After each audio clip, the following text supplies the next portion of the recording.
በየቀኑ በማህበራዊ ሚዲያ ገጾች ብዙ መረጃዎችን እንቀበላለን።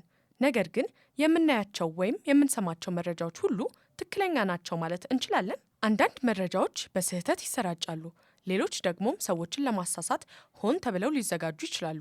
ስለዚህ አንድን መረጃን ከማመን ወይም ከማጋራት በፊት እውነታውን ማረጋገጥ አስፈላጊ ነው። ፋክት ቼኪንግ ወይም እውነታን የማረጋገጥ ሂደቶች። በመጀመሪያ የመረጃውን ምንጭ ያረጋግጡ። መረጃው ከየት እንደመጣ፣ ማን እንደለጠፈው ይመልከቱ። ታማኝ የዜና ተቋማት ወይም የታወቁ ድርጅቶች የሚያሰራጩት መረጃ ከማይታወቁ ምንጮች የበለጠ ተአማኒነት ይኖራቸዋል። በመቀጠል የታተመበትን ቀን ይፈትሹ።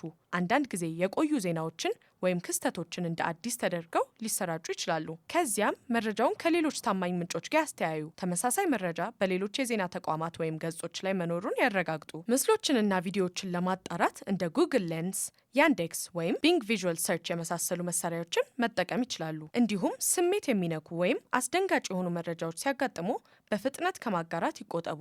ቆም ብለው ያስቡ፣ ያረጋግጡ፣ ከዚያም ይወስኑ። ልብ ይበሉ፣ የተሳሳተ መረጃን አለማሰራጨት የሁላችንም ኃላፊነት ነው።